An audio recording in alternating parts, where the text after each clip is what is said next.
Buongiorno a tutte le pattuglie sul territorio, sono qua in sala operativa presso la Questura dove c'è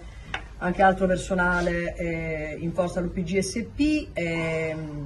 volevo di cuore darvi i miei auguri più sinceri per voi, per le vostre famiglie, per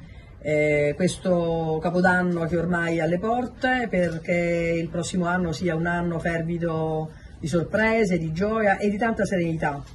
di cui abbiamo tanto bisogno, ma nello stesso tempo volevo salutarvi perché oggi è il mio ultimo giorno da Questore della Repubblica, da Questore di Caltanissetta.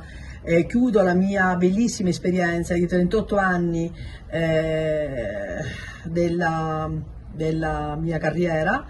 e non potevo chiudere meglio se non a Caltanissetta e con tutta la polizia della provincia di Caltanissetta, perché siete stati dei collaboratori splendidi, preziosi, che date lustro alla Polizia di Stato in questa provincia e anche oltre la provincia, e ve lo posso veramente attestare e testimoniare, e vi ringrazio perché se sono arrivata a questo punto della carriera di dirigente della Polizia di Stato lo devo a tutti voi e a tutti i collaboratori che vi hanno preceduto, e quindi grazie e viva la Polizia di Stato. E mi raccomando ragazzi, sempre occhi aperti e credete nei valori della nostra istituzione, perché veramente dobbiamo tenerli cari. E indossare l'uniforme è la cosa più bella che possa succedere ad un cittadino italiano, e io mi sono veramente sentita onorata di indossare la nostra uniforme con i nostri colori per tanti anni, e quindi resterò per sempre una appartenente alla Polizia di Stato. Un abbraccio virtuale a tutti quanti.